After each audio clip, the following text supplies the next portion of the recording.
This is Movies Day for real this time. Yes. So you won't know this, but we recorded the first episode last week, 10 days ago. 10 days ago. Yeah. And someone had the microphone too close to their mouth the whole time. It was a whole thing. See, it was an alright episode. I thought it was, for our first We time. recorded for over an hour. We did. We recorded for an hour. We didn't do really any preparation. I made some notes, but we didn't practice actually doing a podcast. I think it came out okay. Came out okay. There's just a small little issue with audio from one member of MoviesDay who shall remain anonymous. Yeah, so out of the two of us, and it wasn't Lennon, we're trying to figure out who it was, but who knows? Maybe somebody just kept shoving the microphone in their mouth. Yeah, I don't understand it. Maybe it's they've got no media literacy skills. Oh, well. It's okay. You'll get the podcast from Keely and the divorce. And that's it. I get to keep the MoviesDay royalties. Fuck. So yeah, last week we kind of did a long introduction. We're not doing that this week. We're not ranking Batman like we did last week, where we segued. We were talking about what games and stuff are we excited for. We mentioned Lego Batman once, and I was like, Lego Batman is the best Batman. No, actually, wait, let's rank them. Rank all the Batman. We don't know who's the Batman. I don't think we even know them all. So we actually have a plan. Yeah, we have an apology video coming out of both of us playing a ukulele. Yeah. This won't be an hour. This will hopefully be a little shorter. Because we actually have a plan. We both have stuff written down. We have some ideas. So since Lennon was the one that came up with everything, we'll have Lennon introduce what we're talking about today. I think Shane's going to actually mention, I did say, even though we didn't upload last time, I did say at the end of it, let's both take some notes for next podcast. That was 10 days ago. How many notes did you take? Literally just for what we're talking about today. And I had to tell you to take notes for that. I probably wouldn't have done it. I probably would have just come up with it on the spot. One of us is more prepared for the podcast, and that's okay. But all right, Cameron, what's going on in your life? Anything new? I caught a really gripping episode of BBC One's Question Time. just last week. Well, Cameron, that sounds like a perfect segue because you're not going to leave this. But your faithful co-host Lennon, he was on that show. He was on Question Time. Was he? He was. Oh my god! I sure hope his question didn't get completely ignored. I think it was a week ago today. I was on Question Time. Yeah. So this is true, guys. So I got an email from my college a while back, a general email sent out to everyone asking people or telling people that Question Time was filming locally in our city. We should apply for it. I did it kind of as a gag, not thinking that they would accept me. They did. I got brought into the studio, and this was this trials of humiliations. This was like a humiliation ritual for me. This was my induction into sort of the Illuminati circle, I feel like. Like the big league, like Netanyahu was watching me on a big camera, I think. So let's start off. I get to Question Time. I'm immediately confronted because I'm wearing an alien military jacket that has a bunch of symbols and logos on it. They think I'm repping some sort of terrorist organization, so they asked me to take it off. You are. I'm representing MoviesDay. Yeah. So I agree, I take it off, but then when I go up to security and they pat me down, I don't know if I told you this part, I get embarrassed there because I've got so much shit in my pockets. I've got glasses. Gun, knife, bomb, MoviesDay manifesto. Dildo. I've got a fucking anal plug just in my ass. Butt plug. But no, I searched my pockets and I've realised I've got so much shit in there. I've got foam wallet, glasses, pens, and also in my left front pocket I had a cream egg. Oh! And in my right front pocket I had 5 chocolate coins. What the fuck? The chocolate coins were the ones I won from the one from the pub quiz. So I had to empty my pockets of just chocolate from any fucking said, just in case you get a snack. I'm like, yeah, I guess. Oh my god. Well, they melted completely. They weren't melted. They were fine. The liquid shit in your hands. They were solid. So, right, I get through that embarrassment, tears coming out my fucking eyes. I make my way. They take us through to just a big sort of seating area. There's big like tables that seat 10 people around, and it's all just strangers sitting with each other. I just find the first seat I can. I mark my claim there, and I go up and make myself some coffee, and they have like packets of biscuits out just for free for anyone to take. I see everyone taking one. I take two because I'm like, listen, nobody's gonna take all these. Yeah, I mean, People are too nice here. Yeah. Nobody's gonna steal, so I just take two. Yeah. Sit down, have my coffee. Everyone at my table is making conversation with each other, apart from me. I don't say a fucking word to any of these people. I'm sat there. Everyone thinks that you're sure. Honestly, I got the vibe that I was giving off negative vibes. I was in there wearing my fucking glasses and my hat. I looked the most unique out there. I was the youngest one in there, definitely. Everyone else there was like some old cunt. Some old geezer who's just like, I need more pension. I need more benefits. Meanwhile, fucking everyone's looking over at you being like, holy shit, is that the Unabomber? Oh my god, is that MoviesDay? Oh my god, is that... I heard that they recorded an episode but somebody had the fucking microphone too close to their fucking face. That's why they're all so nervous to talk to me. They're nervous to celebrity. But anyway, I get bored of waiting around. Like someone gave like a member of staff gave like a talk about what to expect. I didn't listen. Everyone like turned around to face them. I just face forward. Yeah. And I felt like that gave me some aura a little bit. An aura with the over 60 crowd. Feels the aura. So after that, I'm like, right, I'm fucking bored. I'm going for a wander. I go up. I go back up to the biscuits. I take 3 more. I stuff them in my pockets. I've taken 5 biscuits at this point. But it's only because of that I was wandering around. There was like a main door people were waiting to get through because that's where we were going to get taken through to the studio. Yeah. I just happened to be walking past it when the guy comes out and says, okay, everyone, follow me. So I'm like, I'm fucking skipping the line. I'm not walking past here and walking to the back. I just straight at the front. I was in like the first 10 people to get through. Yeah. So opening shot. I turn on the TV. First frame one. Opening shot of this episode of Question Time. Mm-hmm. Who is fucking sat like a fucking sore thumb? With a giant shirt that says, if you don't let MoviesDay get a question, I will blow up this fucking TV studio. Well, they told me to wear some plain clothing. I was just wearing like a white shirt and a red and black pattern shirt. This will become relevant later. Yes. But yeah, I was in the front row of the show. They did like a little warm-up question to get us into the game. They like asked us our feelings on capital punishment, and I said, only for minorities. Just to, spice up the crowd, get them feeling a bit wild. Mm-hmm. A couple of reform guys didn't seem to get the bit, but Anyway, show gets started. They bring out 6 people, like leaders from Labour, Conservative, Reform, Green. The other one. The other 2, fuck knows. SNP, Liberal Democrats. And Lib Dem probably, yeah, sounds about right. Something like that. They bring out these people. Now, I know nothing about any of these people, apart from the Reform candidate, guy by the name of, I think his name was Malcolm Caldwell. He was just in the news literally like yesterday, and he said, I support MoviesDay. I've got 5 houses, 5 boats, and 5 cars. That could be us. That could be us. We'll have 1 car, the movies, no home. We sleep in the back. Yeah. We have plentiful warmth in the winter. It's got good acoustics for the podcast though. Yeah, we can maybe do it in like one of those like big long tunnels they have in like Switzerland where it's like this is the best tunnel for supercars, but we're like in some like fucking like shitty Volkswagen that we paid for 400 quid a month. Yeah. Anyway, so this Malcolm guy, he's the only one I know because I looked him up beforehand. He got in a bit of no trouble for saying, I believe shortly just after George Michael died, that I don't know if I ever can repeat this on the podcast, but he said his gay lover should, I think, turn him into curry, eat him so he can ooze him out his arse one last time. That's what we're going to do when you die. I'm actually thinking about this. I want my ashes to be smoked. I want to be dropped at sea like Megatron. And Bin Laden. You know that video where it's like kids are smoking the Corona pack? Yeah. That's what I want for me. Kids are smoking the Lennon pack. So the show starts and I am mean mugging this Malcolm guy the entire time. I'm just staring him dead in the eyes. We make eye contact multiple times. Holy shit, is that Lennon Cameron from movie? Fuck. He's got a gun. He's got 1 car and 0 houses. He won higher or lower. We didn't even mention that. Oh, we'll come back to higher or lower.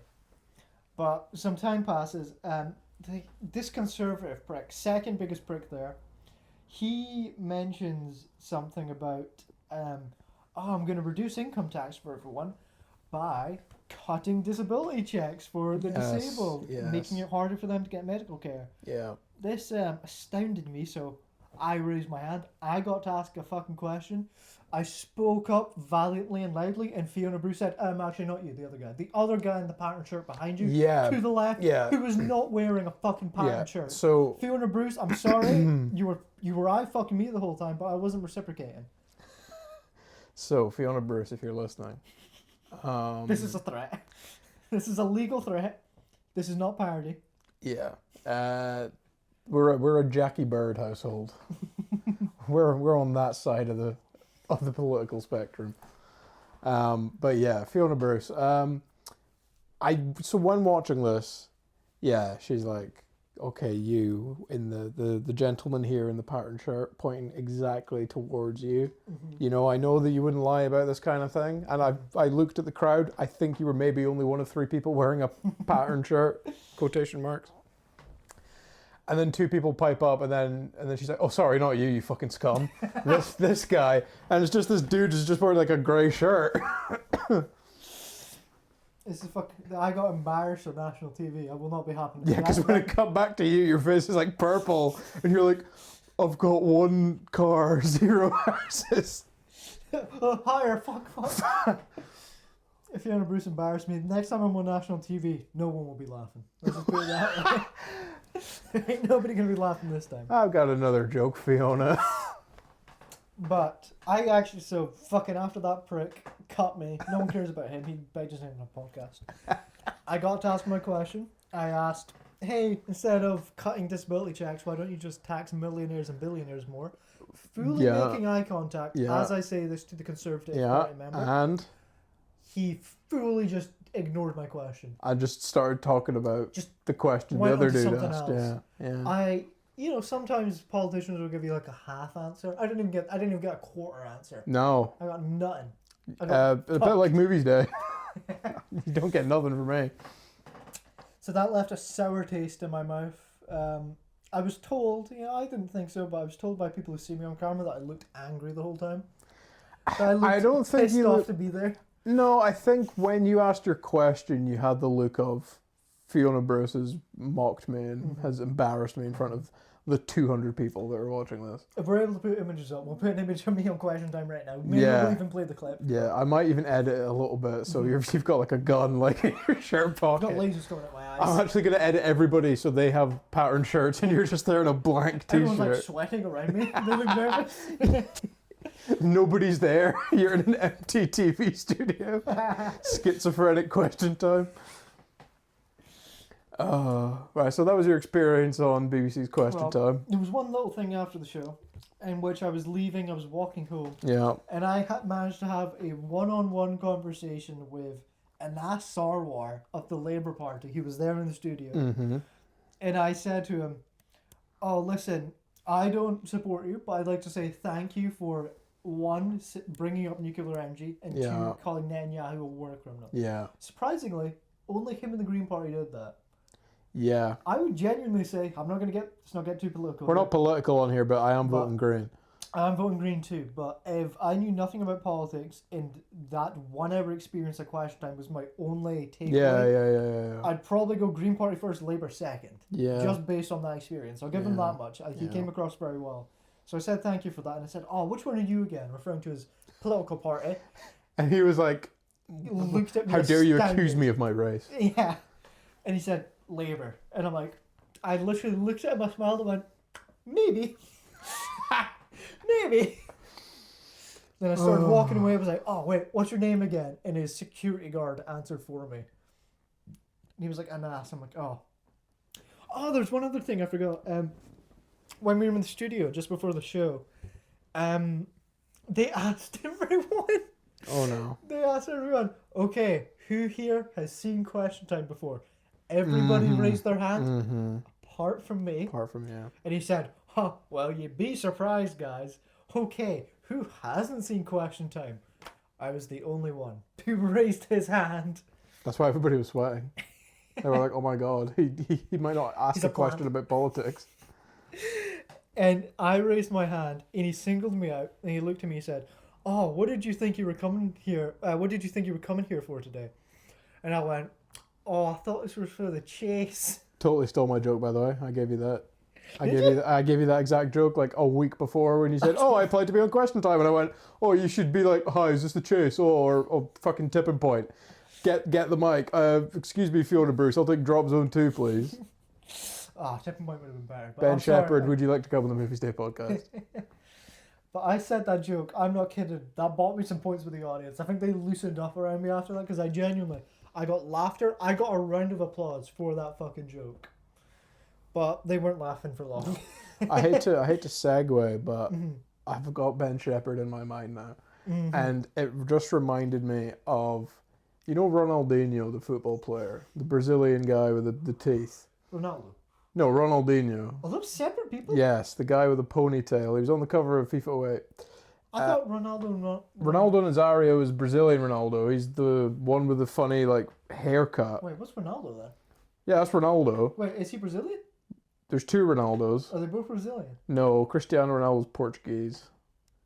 You learn something new. And then there's bald Brazilian Ronaldo. People around that say they all look the same. No. And then there's welcome to the Reform Day podcast. No, and then there's Ronaldinho. He's like long hair, ponytail, kind of like, he was known for like having like almost like buck teeth a little bit. He's like well regarded as one of like the most skillful football players of all time. And on TikTok there's this edit that's got millions and millions and millions of views of like his highlights of how he like uses his skills to get past players. In the middle of this edit, Feels the aura. no, him nutmegging Ben Shepherd at a charity match. Because they do that Soccer Aid Yeah. charity match every year, and one of the he's dribbling past all these famous football players like Maldini and like all the players from Manchester United and Real Madrid and Ben Shepherd. And it's like 40-year-old Ronaldinho and Ben Shepherd like getting nutmegged. Oh, can I say Ben Shepherd? He might be top 3. He's in the top 3 fittest game show hosts, I think. That's next week's episode. Next week's. It's just going to be fucking. I've forgotten his name for some reason. The Chase. What's his name again? Bradley Walsh. Bradley Walsh. I blanked on him. He's number 1, obviously. Oh, obviously, Brothers, we love you, Ben please. Shepherd. Oh, Yeah. Wow, he's a good looking guy. I'd This like is the clip we played to entice him to get number on the podcast. 3, Jim Bowen from Bullseye. I just bring this up. One of my favorite tweets of all time. Oh no, it's like an insult is. Oh, your granny drops 20p behind the radio and says, "Drop zone 3, please, Ben." I think about that a lot. Your granny's waiting at the top of the stairs on her stair lift, thinking that she's the chaser. Oh. But, Your nan's calling minorities racial slurs, saying "say what you see" like she's on catchphrase. Oh, what's Warren Davis one called again? Tenable? Yes. Oh my Is God, that Warren. still on? No. Warren Davis, please bring back Tannable and please Warren come on Davis, our podcast. I Warren love you. Davis, please. We need to actually get famous so we can use it just to. We need Lennon's Ashen's Quest for the Game Child Blu-ray that he ordered for Oh, Comic Con. motherfucker! Actually, I've got beef review Warren Davis. A few years ago, I think it was 2021. This would have been because this was COVID. No. It was, 'cause It he was the quit first. because of COVID, It was the didn't first Aberdeen Comic Con, 2023. Did he? Okay, 2023. So there was a Comic Con that Warwick Davis was supposed to attend, but he had to cancel very last minute. I thought it was due to COVID concerns, or was it? He had COVID. Yeah. Okay, so it was. COVID. Yeah. Okay, He had COVID. It wasn't quite. It was like kind of like the latter part of COVID. I'm trying to think. I know he did lose a family member around that. I think his wife. I think it was later on in that year or the year Yeah. after. I Yeah, couldn't he remember lost if his that was the wife. Yeah. reason. No. That was just Okay. before. And then people were like, I think he went to one of the other Comic Cons down in England, and it was like a week after his wife died, and all the comments were like, "Why was he not smiling? He was just being a prick the whole time." I was like, "This guy has just lost his wife, To be and fair, he turns up to a should Comic Con cancel. getting the bag." Yeah, but I mean, He has to pay for the funeral, I guess. We cut that out in case Warwick just got on the podcast. Warwick, we love you, by the way. We absolutely... Yeah, like Warwick. Warwick Davis, I think, is like one of those people where it's he's like, the G. if you're in anything, I'll watch it. Your work with Carl Plinkington? Yeah, Leprechaun 2, Leprechaun 3. No. Anyway, so yes, Warwick Davis was supposed to attend this Comic-Con, and in preparation, I'm like, holy shit. I ordered a Blu-ray copy of Ashen's The Quest for the Game Child. Yes. A movie that I think is just for free on YouTube. That's how I watched it anyway. Yeah. I ordered a Blu-ray copy. I'm like, I'm going to get this signed for him. This is going to be incredible. Prick. Cancelled. Didn't go there. I would just like to point this out. I've said this to you many a time. You can just send it to Warwick Davis and he will sign it for you. It's not the same though. I want to meet him. I want to talk to him about... So how did you do the thing where it looks like you're really tall in the costume but really small outfit? I think that was a great editing technique. How do you do that? Apart from like holding the camera really close. Apart from it just being a different guy in the costume, obviously. Have you seen Ashen's? No. You haven't. No. I'll give it this. It's probably like one of the best YouTube movies out there. It's like funny. It's just Ashen's. Like, Is it better than Smosh the movie? I don't think I've watched Smosh. Stone Cold Steve Austin's in it. I think it's like better than Fred the movie. That's what John Cena. Holding it to a pretty high standard here. I think it's a funny little. It's got like vibes of Edgar Wright. Yeah. It's good. Yeah, I don't mind Ashen's. I might be rewatch that now. Yeah, we'll do a commentary track. Our first commentary track. The world's first, probably, for Ashen's. Apart from his own, which is probably on the Blu-ray. Is Ashen still going these days? Yeah. He still does like his. He goes to Poundland and buys stuff. Yeah. Yeah. Oh, I've bought a shitty burger from Poundland. Hello. MoviesDay. That should be our intro. That's our intro. Wait, hang on. Let's do it. MoviesDay. Right. That should be a recurring bit. We're gonna buy his couch. Just every podcast we steal someone else's intro. How's it going, bro? I said MoviesDay. Shut up. Intro of darkness, then redness, then whiteness. Hello, procrastinators.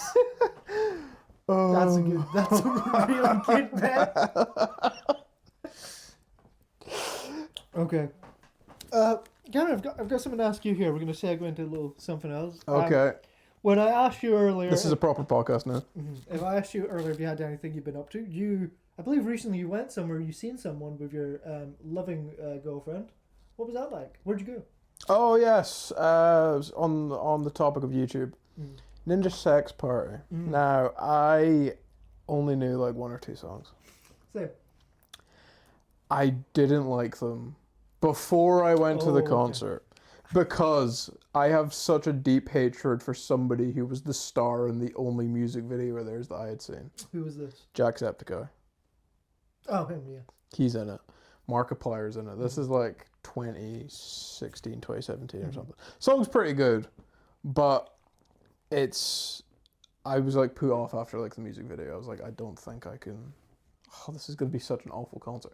Actually, pretty good. They were like the audio manager or like their stage manager or whatever came on before their set, being like, it's been 7 years since they last performed here. Blah blah blah.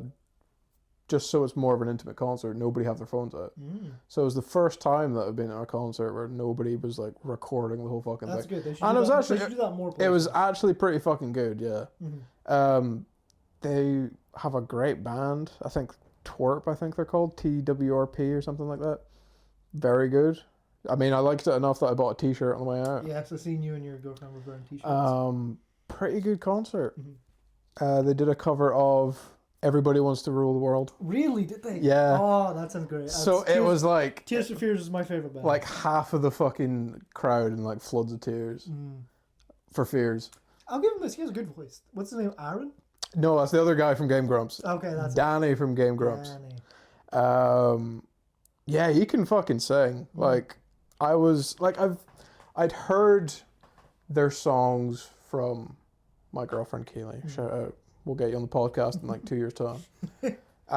Like listening to their music, and I was like, it's a thing of like production versus in person. but no, like they sound so much better live than you know. It was funny. Some of it's a bit kind of like aged, like that kind of 2016, Yeah, it's 2017. that humor at the time. But no, yeah, they were actually pretty fucking good. They also did a cover of "You Spin Me Right Round," Oh. and I was like, I'm here. Just do covers. Well, they have like 4 cover albums. They did a cover of "Power of Love" from Back to the Future, which I also very much liked. But That's a spoiler. Pyro. Back to the Future's going to come up later. You're going to see I've got lots of men prepared for you. Michael J. Fox is here. Oh my god. Oh my god, Michael J. Fox is here. I've got a surprise for you. Huh? What is it? I'll wait. Oh. I'll wait. Oh, I'm excited. I'll wait when it comes to our main topic of the episode. Okay. Now, I was not at this concert, but I had a very fun time just to experience this from like a third-person point of view. No way, I know you're kidding. Because you might not know this about Cameron. Cameron does not get drunk. No, like, not really. at all. No, like, not really. We're talking probably in a year, less than 5 times. Yeah, less than that. Yeah. The last time that I can remember being that intoxicated was 2024. I literally, the last time I seen Cameron drunk, it was not for long. This was what? When did we go to the place? The Sing City. We went to a karaoke place. Oh, that was... Because we met at your house before, and I only seen you drunk at your house because you tried Buzz Balls for the first time. Yeah, that was like like 6 months ago. Yeah, that was like October kind of time, I think. Yeah, that was around like my birthday, Halloween kind of time. Yeah, was it for your birthday? I might have been just before. Yeah. So this was a while ago. That was literally the last time I've seen Cameron drunk, so he does not get drunk often. No. And I can't lie, I told you this. I was kind of frustrated that I was not there to see you drunk in person. Well, because it's so rare and it's so lovely. The thing was, so we went down to Glasgow for this concert. We went into the hotel. We kind of just... You stay at a Travelodge? No. It's called House of Gods. It's shit, but it's good. Like...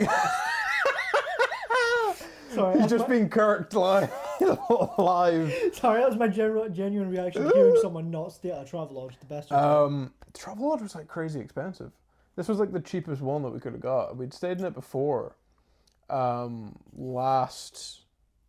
the end of last summer, start of like autumn, and the lights are it's so dark. Like you couldn't wear sunglasses in there because you would actually walk into the wall. Did you accidentally stay at like one of them like sex hotels? No, it's pretty close to that. But it's like there's a button in your hotel room. There's 3 buttons. Oh, okay. One for the butler. What? One for Prosecco, and one for cookies and milk. This was This was cheaper. This was cheaper. Than a Travelodge. And this was £2 cheaper than like a budget hotel that we stayed in like a couple years ago as well. You get 3 buttons in a Travelodge too. One of them, they just kill you immediately. Second, someone comes into your room and jerks you off to completion. Third, they killed the hot receptionist. Thankfully, no one's pressed that button yet for me.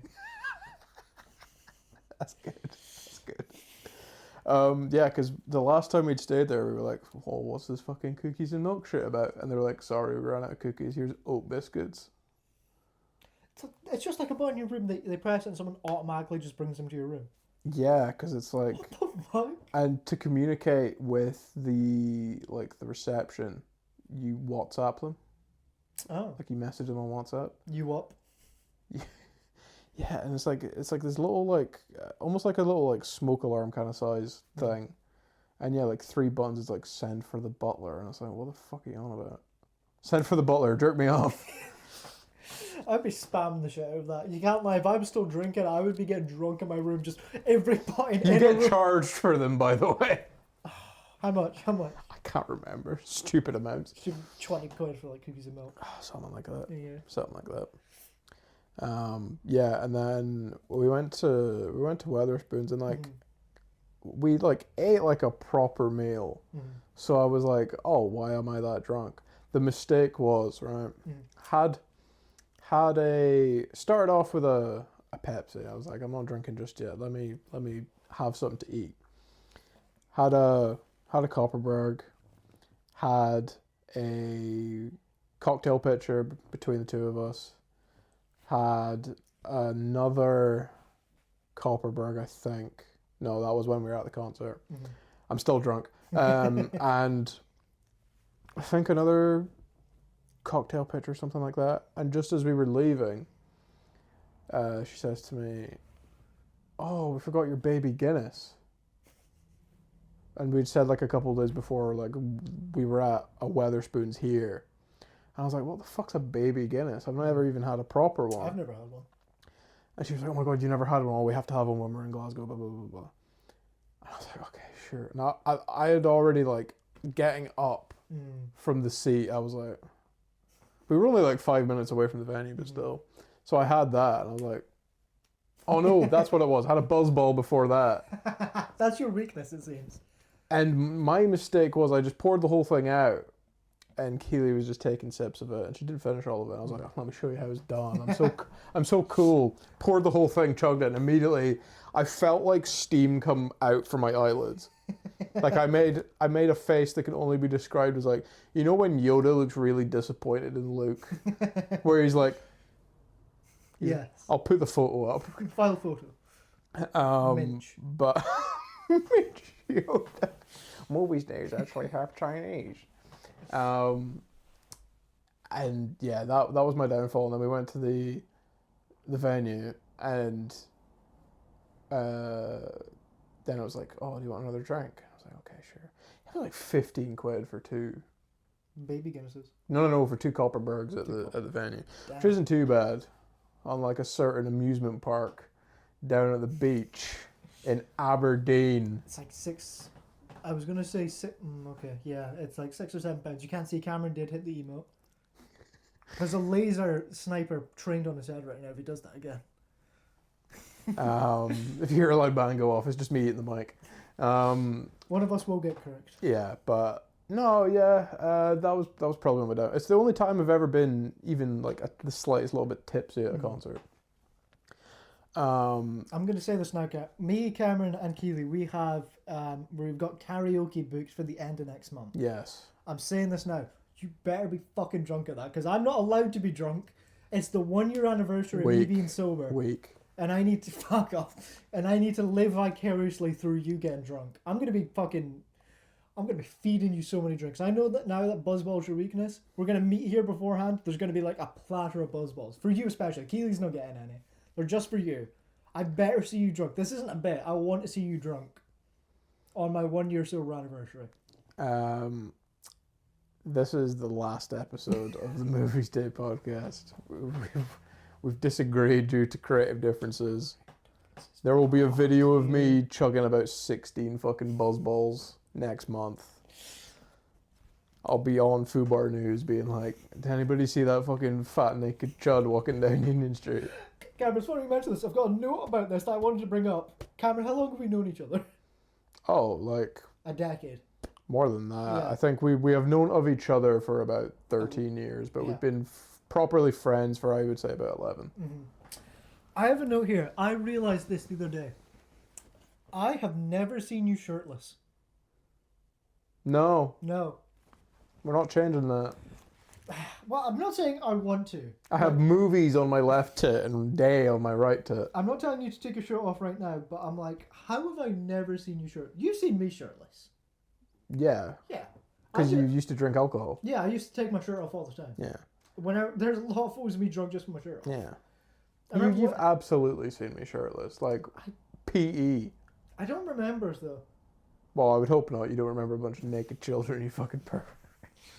But it's like, well, I used to get drunk a lot. There's like photos of me at a house party where we played like a game just for one round. Like, oh, let's remove an item of clothing. Taking all my clothes off. Only I did it, and I took my pants off, so I was just in my boxers on someone else's couch. And butt plug sticking out.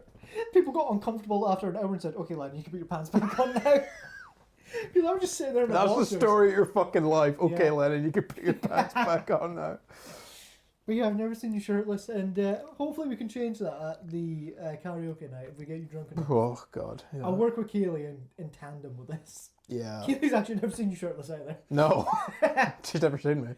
We're going to... She has to wear the bag on her head for her safety. Okay. Cameron. Yes. Would you like to play a game?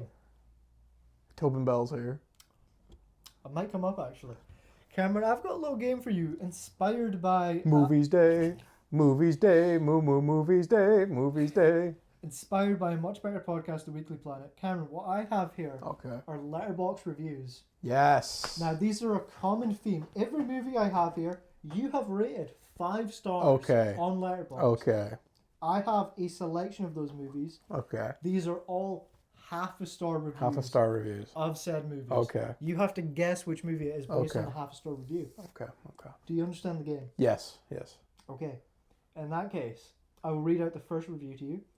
This one comes from Ewadis, and this is half a star, and it says, "Oh, I did not like that. White shirt guy is hot though."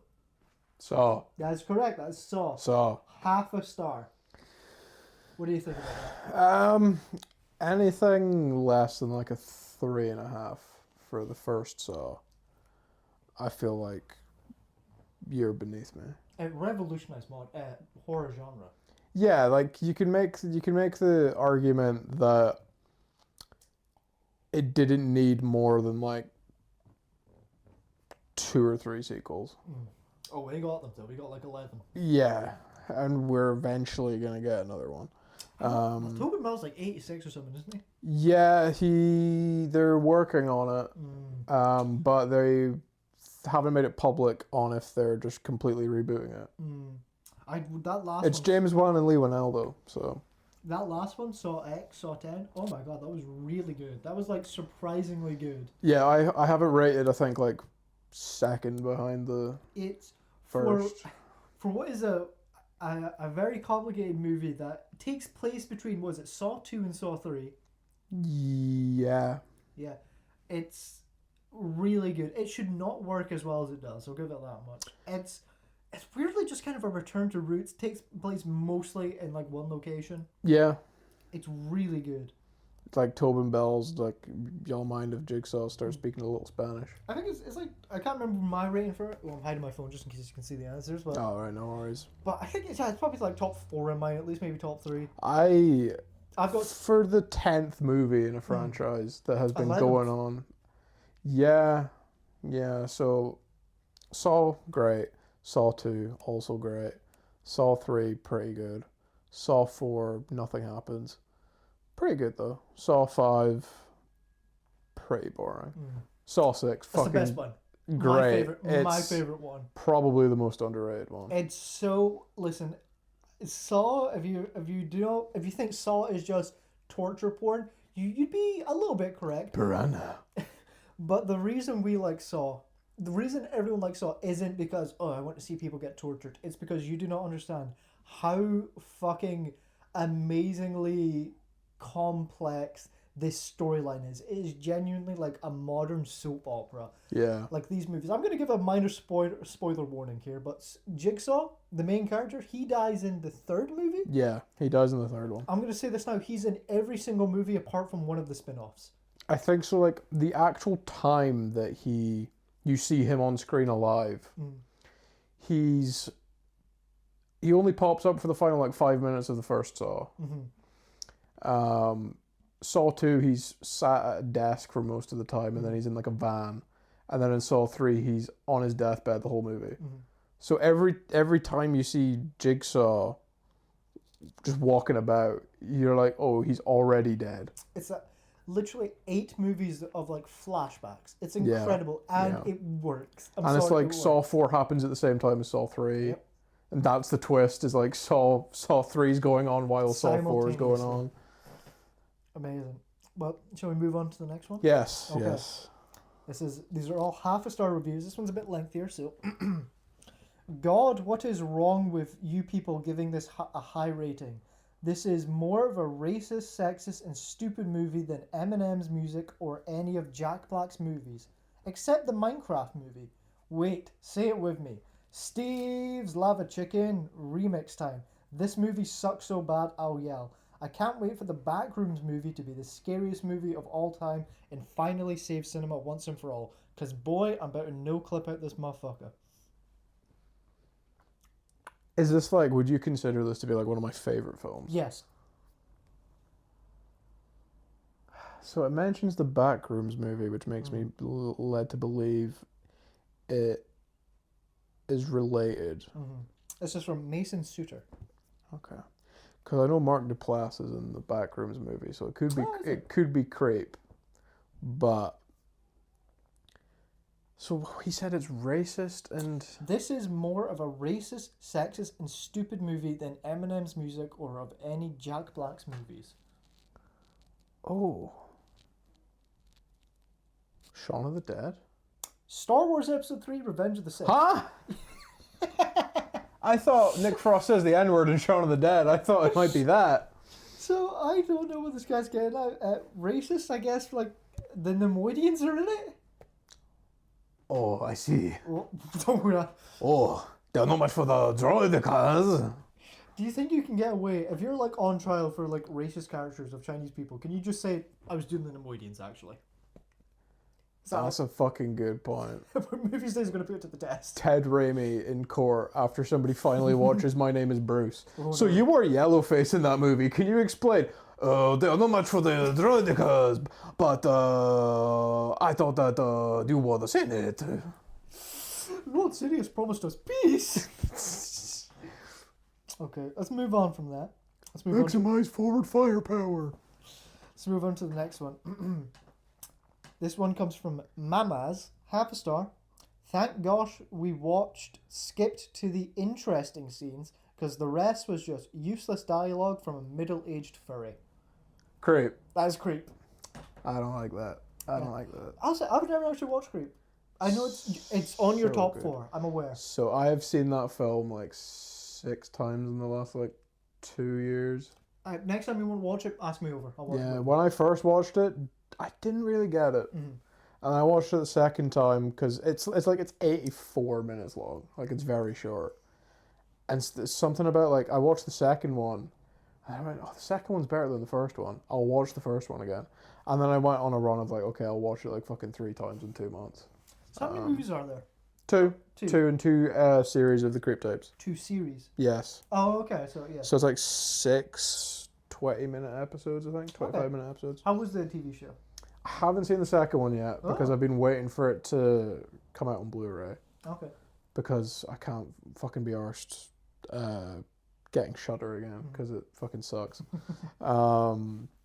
The first series is very good. It's like it kind of goes into the lore, and also it's like in the second one in the second film he uses the name of the guy from the first one that he kills. Spoiler alert. So it's all about like he's playing different characters. Like in one episode he's like playing a priest, and another episode he's playing like a skydiver. You know, he just makes up all these fucking elaborate kind of schemes up in a way to get into these people's heads and then eventually kill them. I'm just going to take note. I'm going to keep a score for you. I believe I've got, let me count. I've got 2 out of 3. 6, 7, 8, 9, 10. Oh, let me recount. 4, 5, 6, 7, 8, 9, 10. 6, 7. I have 11 movies, so you've got 2 correct. So Okay. keep a tally of that. Alright. I hear if I get more than 7, I win your £85 from Higher or Lower. I spent that. I can't lie, I didn't spend it on anything interesting. I just bought groceries, really. Which is the most grown-up thing I've ever done. But we'll move on. You brought casual clothes to wear for question time. We'll move on to our next movie. Half a star. This comes from You'll Be It. Terrible movie. Had a rape scene and an incest theme. This movie is fully filled with misogyny and sexism. The fact that the younger mom always had to be saved by a guy. Overrated as shit. People are just blinded by nostalgia. I'll remind every movie you have rated 5 stars. Well, because they mention rape and creep. Had a rape scene and an incest theme. Oh my fucking god.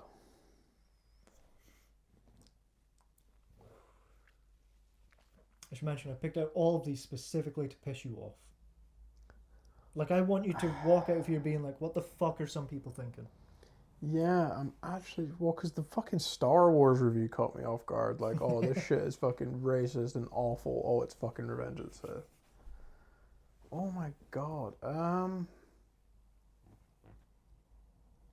I'm fucking clueless. I'm gonna just throw a film I like. Solo a Star Wars story. We actually mentioned this film earlier. This is Back to the Future. Oh yeah, Biff. So, Yeah, incest, younger mom, yeah. nostalgia. Oh my I god. had a few Yeah. clues in there. Yeah. Okay. Well, you're on your fourth one. You've gotten 2 out of 4 so far. Okay. Okay. We'll move on to the next movie. This review comes from Mary.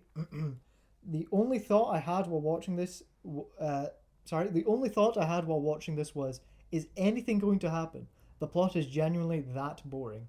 I understand why fan bros and incels like this movie, but the people I've seen praise this movie aren't even all men. So please explain to me what is so funny and good about a movie where a psychopath man finds pleasure from using and killing women. Like that's literally not our reality. Disgusting. Half a star for the acting. American Psycho. As American Psycho. I think that one was a bit easy, yeah. Yeah. American Psycho. Until you said like killing women, I was like Transformers. I mean, there might be a Transformers movie in here. Who knows?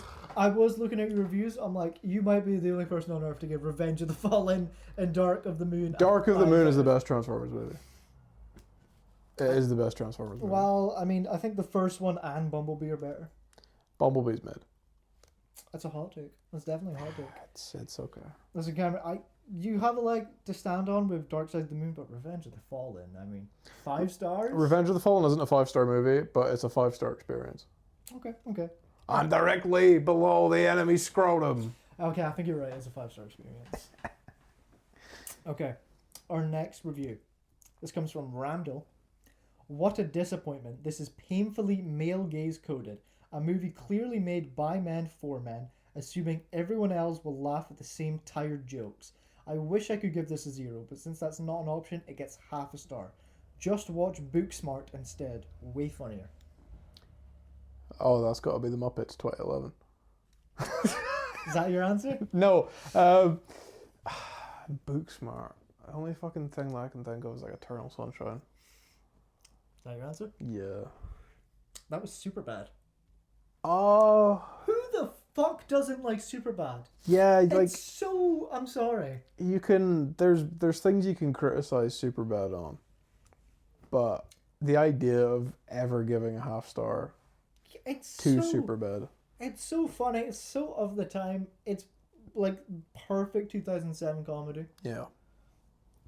That one I think pissed me off the most. Like, I was looking at all your 5-star rated movies, and I'm like, I'm not even gonna find any for fucking Superbad. Apparently, there's a lot. There's a lot for Superbad. Jesus Christ. Yeah. Let's move on. This is probably my least favorite one. To give you a hint. Your least favorite? But no, this is my least favorite review. Oh right, okay. This is the one that pissed me off the most. Okay. This one comes from Bent. They are pressing buttons for 2 hours straight. Could have been a short film. They're pressing buttons for 2 hours straight.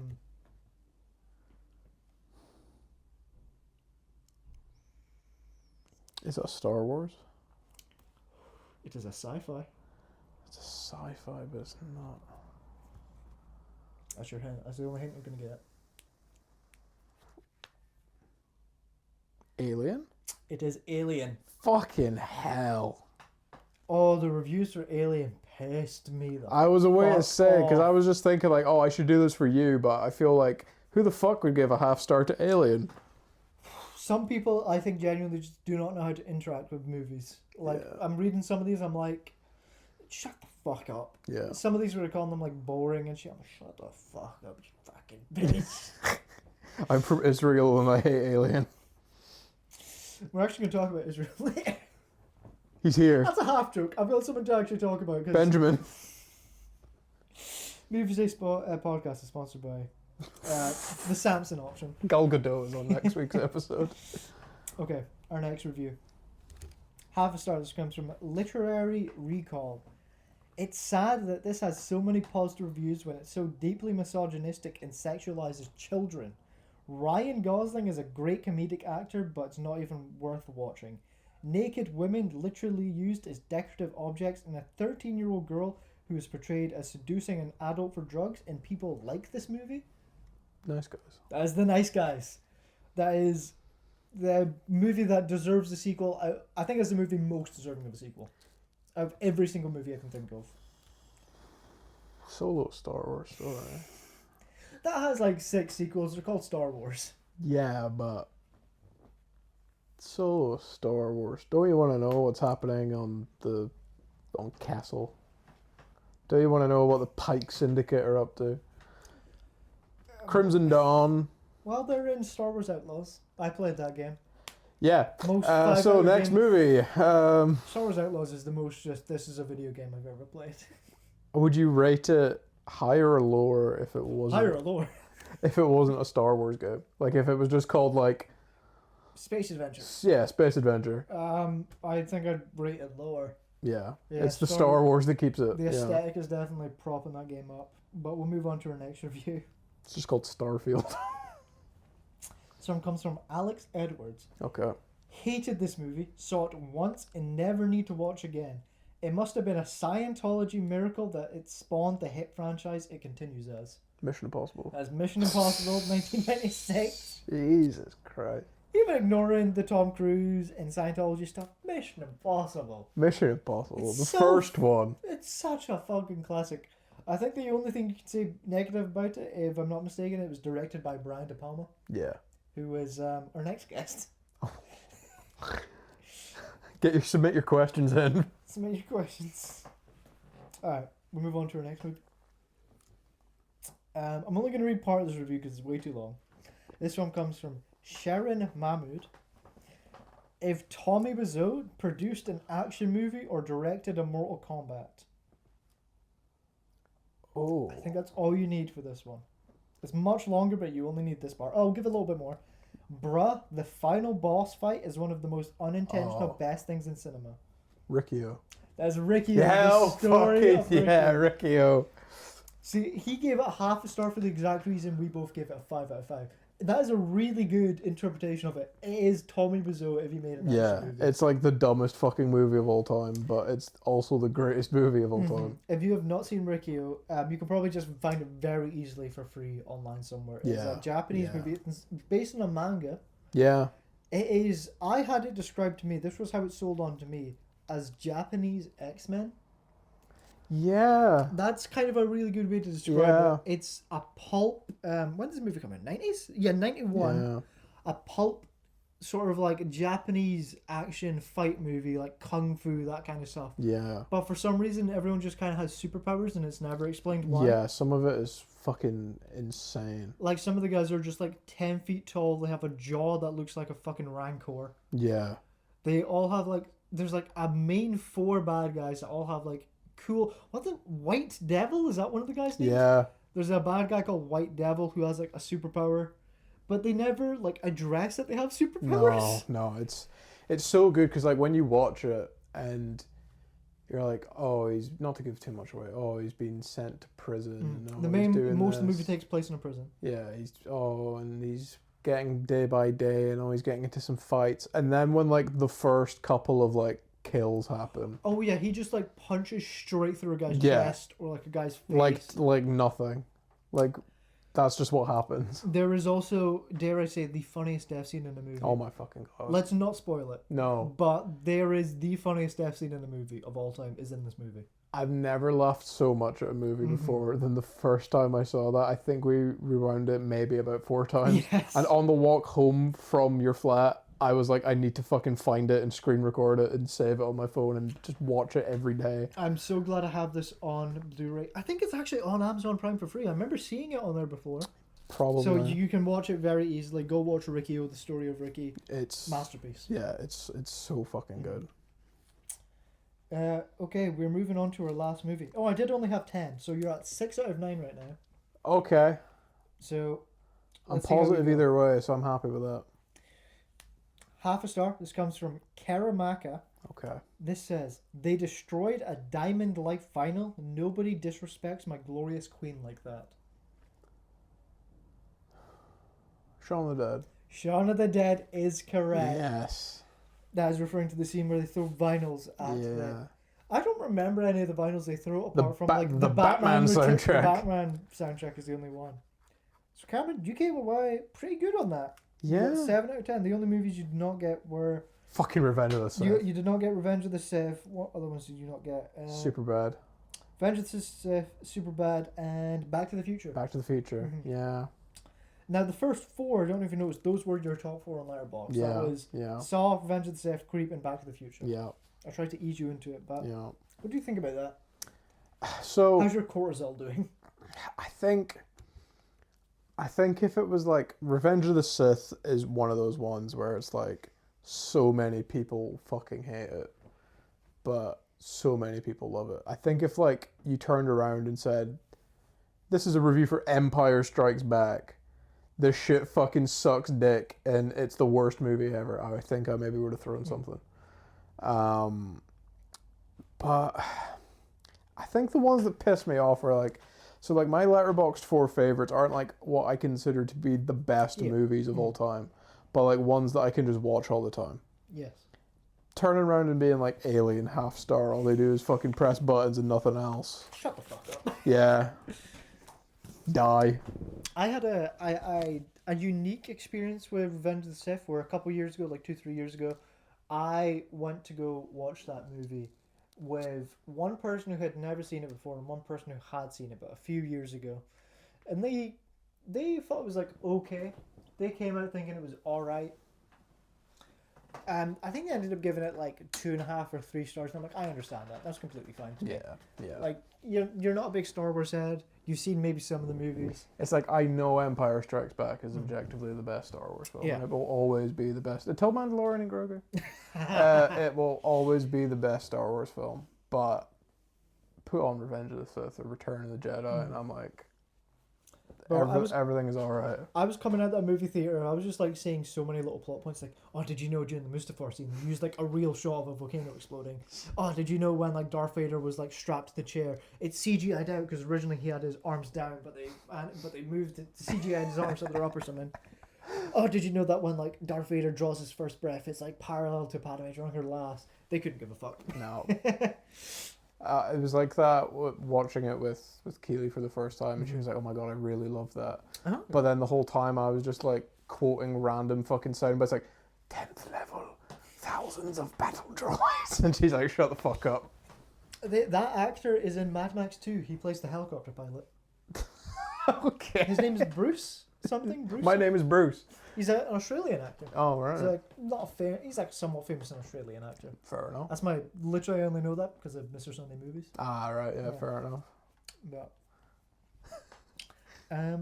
I'd like to bring up a topic. You know, we have a couple top 10, top 5 lists to get into. We'll get into those, but I have something I'd like to bring up real quick. I read a comic last night at work. It's only 9 issues in an issue 0, so like 10 technically. Okay. Have you ever heard of this comic before? It's called Crossed, written by Garth Ennis. I haven't, I'm afraid. Okay. Well, do you know Garth Ennis? Yes, I know the name. The Boys. That's his big one. The Yeah. Boys. So Which sucks. no, the Boys comic sucks. So what is the Boys comic? What do you know about it? It's bad. That's It's literally bad. it. What's like the themes of it? Like why do people think it's bad? Truth be told, I'm like so out of it when it comes to the Boys. I watched like the first 2 episodes, and I went, "Yeah, I might watch it, or I might look more into it." I've just never done that. I know the Homelander gifs. Yeah. I know the Yummers. Have you seen the new GIF where it's him bending over in his ass and it's like, Yes. you can want the two, you And fuck me like a good boy. yes, and That was an alright the episode. only thing I've seen from the last like couple days is like a huge spoiler. But truth be told, I do not know why the comics are bad. I just know that everybody's like, wow, the comics fucking suck. So the Boys comics, they're kind of just like a lot of like violence and gore and slurs. Like Homelander doesn't do this in TV show, but he just says the M word a lot in the comic. And there's just a lot of like gross stuff. Okay, imagine all of that, but it's turned up 100 times. Okay. And the story only serves to get more gore and violence and bad stuff. That is what Crossed is. So within issue 0, I'd heard a lot of bad stuff about this comic, but I'm like, let me read it for free online because I'm not giving this money. Yeah. I don't know what we're allowed to say on this podcast. I'm not going to say any slurs, No. but within the first comic, within like the first few pages, there is like a panel where, the general setting of the story is it's like a zombie outbreak essentially, right? But the zombies retain like a level of intelligence, like they can still speak. Yeah. They're organized. They work with other zombies and stuff in like packs. They don't just like, I want to eat brains, I want to eat flesh. Their only purpose is to literally inflict the worst kind of torture and inhumanity on other people. Right. They're not just, I'm going to kill you, they're, I'm going to kill you in the worst way possible. And that is the only reason for it.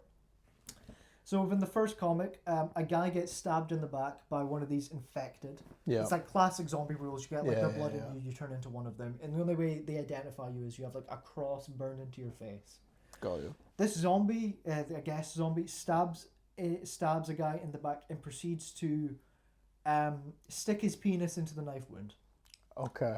So that's issue 0. That's not even like the first proper that's how we're starting off. And then in the first issue of the comic, I'll give the comic this credit, although maybe it doesn't deserve this.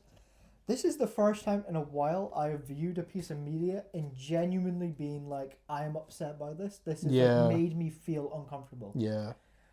So it cuts to like 10 months after the outbreak. There's like a group of survivors. One of them, there's like a father, a mother, and a daughter. Mm-hmm. And the father's talking about like, a couple months into the outbreak, I was in a supermarket, like looting, scavenging, and there was an infected there. And I seen him trip and fall into a pile of salt, and he screamed out in agony, I think their weakness, the solution to this is salt. I don't think they can come into contact with salt. Mm-hmm. So he tells this story, and then a little bit later, they're like, we see some infected nearby. We're going to get out of here. We're going to run up a hill. We're going to walk out a hill to get out of here before they come. While walking up the hill, the mother trips and like breaks her foot. She like rolls her ankle, and she's like sitting there on the ground. And she's like, okay, I know what happens if these guys get me. Just shoot me. Take our daughter, shoot me. And just you and my daughter get out of here, just kill me because I don't want to be taken by these people because I know what they're going to do to me. Yeah. And the guy is like, no.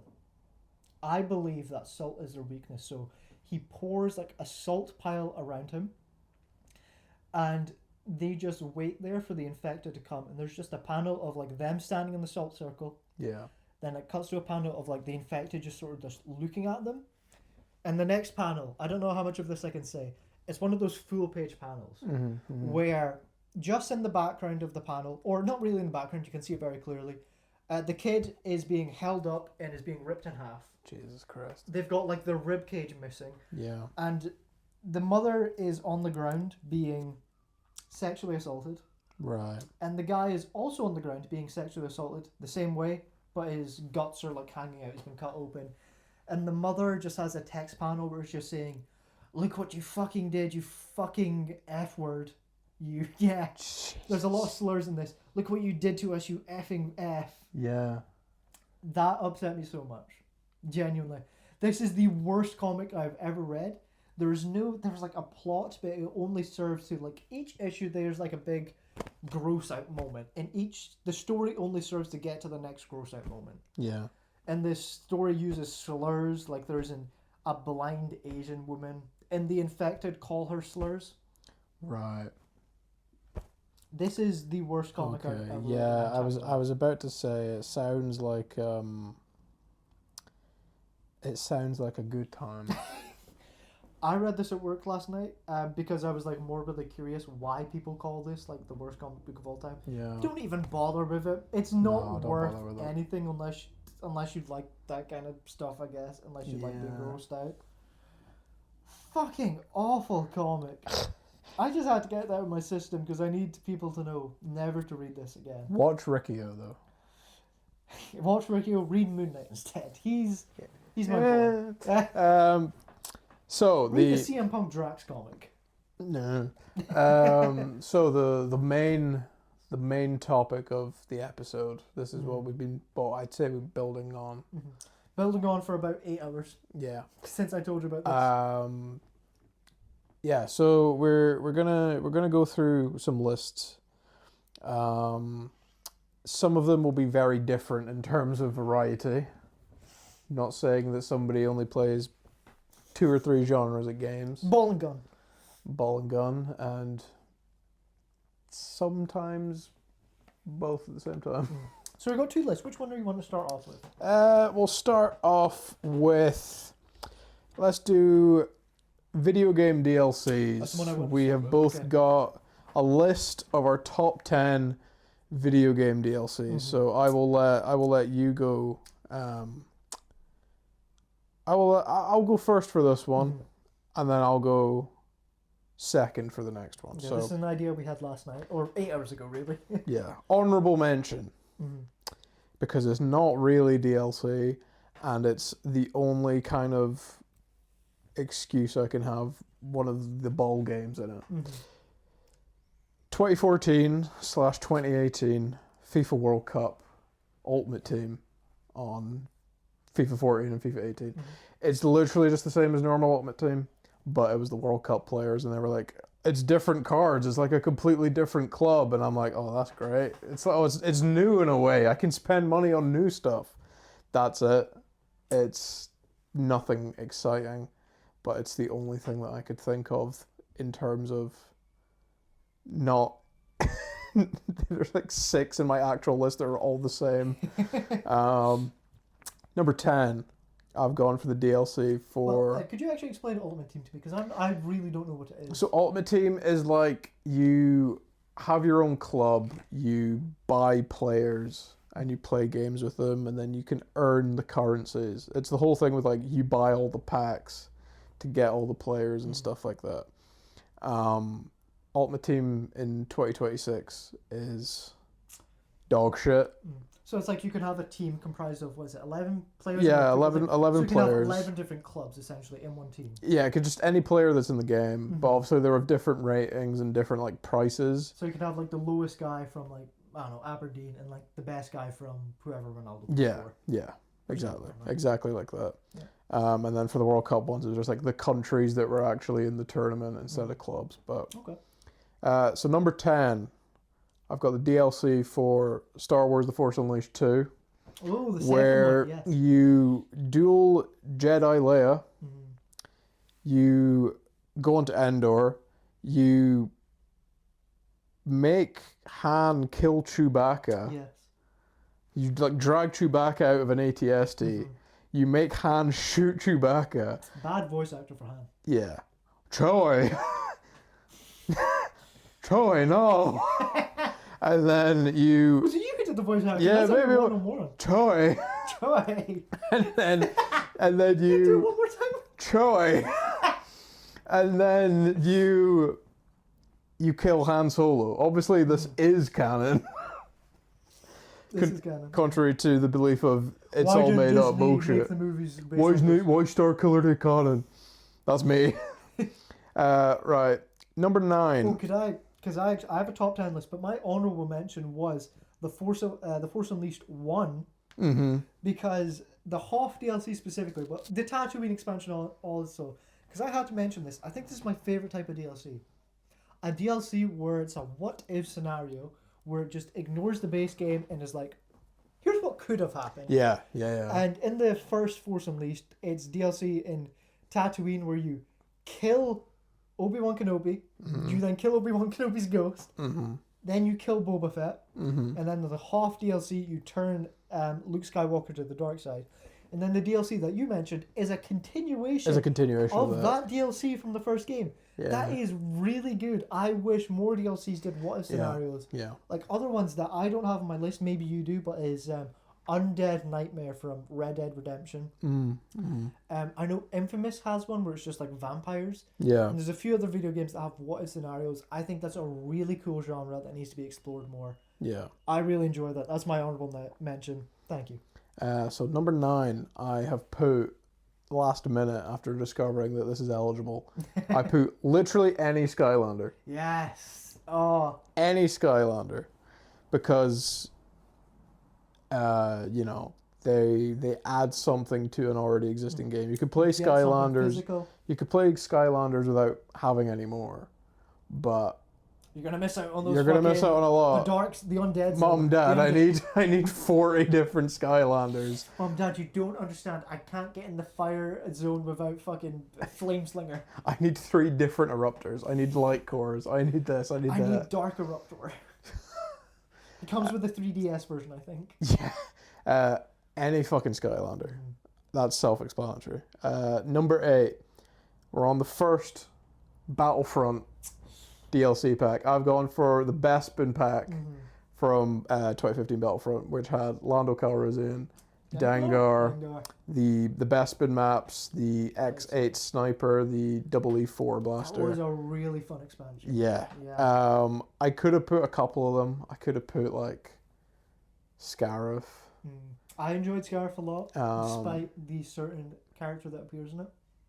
Yeah. But I went for Bespin. Number 7.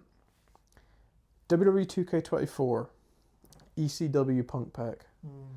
Terry Funk, the Sandman, the Dudley Boys, and his first appearance since WWE 2K15 CM Punk. I think I played maybe like double the amount of that game when they added Punk than I had for like the 3 or 4 months that the game was already out at that point. Game with no pants on. Yeah, just on the sofa, butt naked. Yeah. That was when you lived at your mum's as well. Number 6. I've gone Lego Dimensions, but specifically the Doctor Who. Lego Dimensions. What a top tier class of DLC. Yeah. Gives you never before Lego figures in real life. Yeah. Voice acted. Was it Peter Capaldi? Yeah. Yeah. Yes. Peter Capaldi did all brand new voice lines. Gave you the easiest way to get Lego Doctor Who figures. Yeah. Because there's no way anyone these days can get the actual Lego Doctor Who set. No, it's stupidly expensive. Is that your white whale you'd say of Lego sets? Is that like it's that or the Rogue Shadow from Force Unleashed, I think. Oh, that's a good one. Just as a quick aside, my one is attainable. It's the UCS Tantive 4 from like 10 years ago. Yeah. That's my one that I want more than anything. Yeah. Maybe if this podcast gets really popular. But yeah, Lego Dimensions. Yeah, just Doctor Who specifically. I could have put like Mission Impossible. I could have put the fact that they had Adventure Time. They had Sonic the Hedgehog. They had Ghostbusters, Back to the Future. Like so many easily attainable ways to get minifigures. All of which, all the ones I wanted, never got because none of the shops ever had them. My personal favorite, Portal. You got fucking Shell from Portal and a companion cube. Oh my god. And Crazy. I think a sentry turret. Yeah, incredible. Number 5 now. We're going back round to this. We won't mention it much. Star Wars: The Force Unleashed Ultimate Sith Edition, where you kill Boba Fett, Ben Kenobi, Ben's ghost. Sorry. Turn Luke to the dark side, cut his hand off, and make him your apprentice. Sorry, I did not know you had that in there. Number 4. Fortnite Festival. Oh, change the game. Yeah. It'll die soon. Why not Rocket Racing, Cameron? They added it at the same time. I think I was the only fucker that played that. Yeah, oh my god. And even then, I only played it like a handful of times. But on like day 1, the races were filled with like 6 bots. But yeah, Fortnite Festival like completely fucking changed the game. You sometimes play more Festival than you do the Battle Royale. I think I've played more. Seasons, I've played more Festival, I think, since it came out than actual Battle Royale. Apart from maybe like the Star Wars and Simpsons seasons, but even then. Number 3, Battlefront 2, the Battle of Geonosis update. Obi-Wan Kenobi, General Grievous, the Geonosis maps, the appearances for the 212th Legion for the Clone Troopers, the Stap and Bark Speeders, and the ATTE Walker. That might be the best, what's it called, Walker Assault? Yeah. What are they called? Galactic Assault? Galactic Assault. Those might be, the Geonosis might be the best one, because it's just like one kind of flat field from one end to the other. It's really good. I could have put when they added Capital Supremacy, but the timing was slightly like more spread out when they added Dooku and Anakin. It was like they added Geonosis, Kenobi, and Grievous all at the same time, and then for Capital Supremacy, it was like they added Dooku, then they added Anakin, then they added Capital Supremacy. Yes. So I've just gone for Geonosis. Number 2, I haven't played this game for like 15 years. It's Grand Theft Auto 4 Episodes from Liberty City. Or was it the Ballad of Gay Tony and Lost in the Damned. Lost in the Damned, yeah. I played Lost in the Damned. I've not played Liberty City. Yeah. The Ballad Ballad of of Gay Tony. I have more memories of one than the other, but I can't remember which one is which. I just have memories of playing some of it. Do you remember when Rockstar used to make story DLC for games instead of just pumping out shit for GTA Online? We got MoviesDay to be a real podcast before GTA 6, that's all I'm going to say. And number one, Battlefront 2015, the Death Star DLC, with two of maybe the best, but also the two like super Hitler characters, Chewbacca and Bosk. Oh my god, Bosk on Battlefront 2015 was a fucking menace. It's that King Von clip where Yeah. he was killing people. When I was so happy when I heard that Bosk died, man. He was doing something to those people, man. It was a good day for the community. Chewbacca, Bosk, the Death Star maps. I think there was like 5 or 6 different like modes. The K16 pistol, the TL50T, and of course the Trench Run game mode. The Trench Run game mode in Battlefront 2015, where you could do that whole fucking sequence and it never got fucking old. I have a memory of playing one of the modes on the Death Star. It's where you get control R2-D2. Do you remember this? Yes, yeah. I should have included that. I have a very vivid memory of playing that mode, getting so far with R2-D2 and wondering, God, they're not putting up much resistance. And I realised I was going the opposite direction and it moved him halfway across the map. And I left the game out of embarrassment because what I had done. Playing as the rebels, I had fucked The our only team thing away. that comes close to that is when I first played Rainbow Six Siege with you. Yes. And it was like, you need to save the hostage, and we killed everyone. I like to say it was a 5v2 because most of the other team Yeah. left. We were literally in the hostage room fucking Clutching about. up. Yeah, clutching up. Like, all right, we just need to pick up the hostage. You walk up with a fucking shotgun, Shot him. execute him on the spot. And that was the last time I played Rainbow Six Siege. Op 4, hostage has been neutralized. We'll get him next time. So yeah, that's my top 10. So Force Unleashed 2, Skylander, Bespin from Battlefront, CM Punk getting added back to WWE 2K, Doctor Who and Lego Dimensions, Ultimate Sith Edition of Force Unleashed, Fortnite Festival, Geonosis update for Battlefront 2, episodes from Liberty City for Grand Theft Auto 4, and then the Death Star update for Battlefront 2015. Okay. Well, I have a top 10 list for you. Okay. There's a little bit of overlap here and there, but we'll start off with number 10. This is a standalone DLC. Okay. This is RoboCop Rogue City Unfinished Business. Now, if you have not played the RoboCop game, play it. Yeah. Like, play if you just want to get a taster of it, just buy this standalone DLC because it is RoboCop meets Judge Dredd 2010, the Carl Urban version. This is you are in one tower, you work your way up from the ground floor to the top. It introduces new weapons. There's still like side quests and shit. Yeah. The shooting is as good and as fun. Picking someone up and throwing them off the tower is so fucking fun. This was just a great base game that they expanded on with new weapons, a new, just like decently, like you could probably complete it in like 4 hours. Yeah. Good story, good standalone. Just, it's a fun game. And it's so fun to just shoot people in the nuts and get bonus points based on it. Great fucking DLC. Love it. Moving on. We've got Borderlands 2, Tiny Tina's Assault on Dragon Keep. This was, at the time, this was the final DLC they released for the game, the final paid expansion. Yeah. This was the other DLCs were, they were okay. They were, like middling to good. This DLC was exceptional. It's based on Dungeons and Dragons. Essentially, what you're playing isn't real. It's all like a Dungeons and Dragons game. It has really fun like enemies because they're able to do more stuff because it's Dungeons and Dragons. You fight skeletons, you fight dragons, you fight like zombies and shit like that. It's different, it's fun, and it's got the best story out of it because it comes with the story of Tiny Tina coming to terms with, she's dealing with loss, she's dealing with grief. There's like a main character who dies in the story. And she's just a kid. She's not dealt with it properly. So she has put this character who died as a character in the Dungeons and Dragons game. I got you. And it's really good, actually. It's when the Borderlands team could actually write instead of just doing haha funny big chungus 6-7.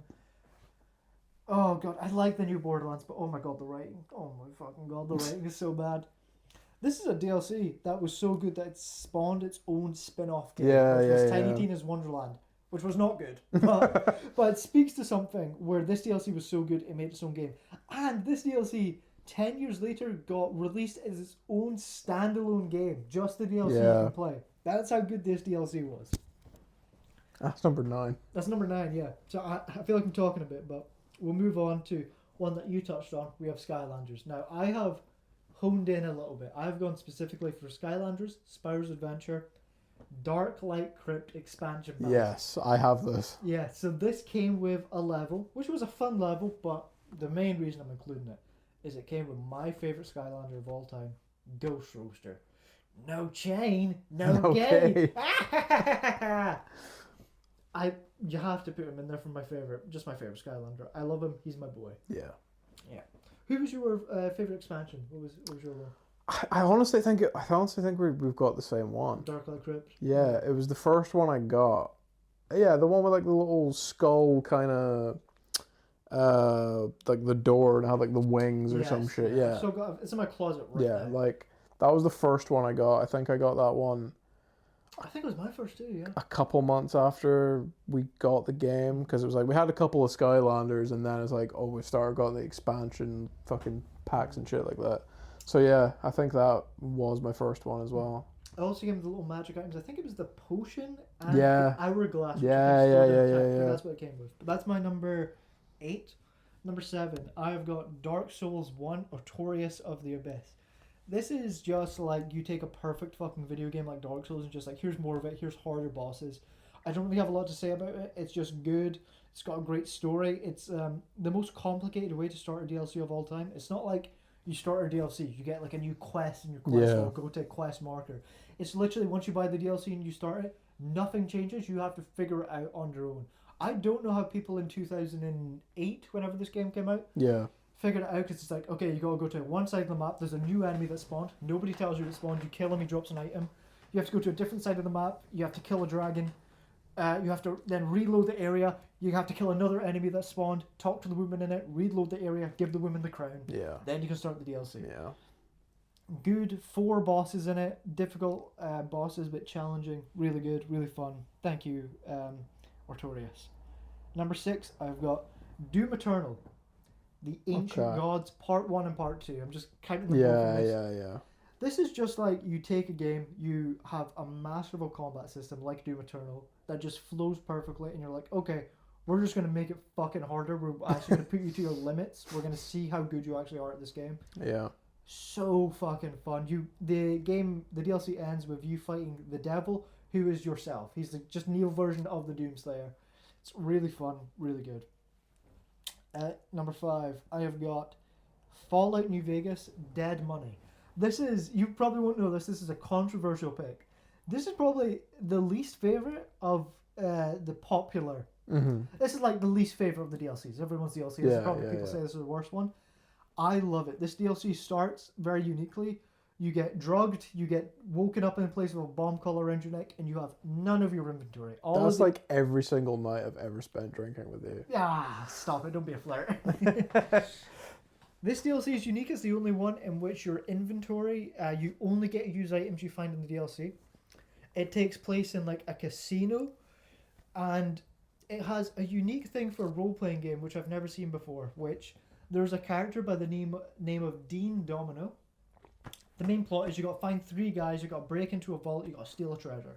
Yeah. Now, most of the time in like role-playing games, you level up your like skills. You like, speech, explosives, sneak, and in Fallout New Vegas, you get speech checks. Yeah. Where it's like, oh, if you have like a certain amount of skill, like a certain amount of points in the skill, when you talk to someone, you can use this, and it normally results in a better outcome. Mm-hmm.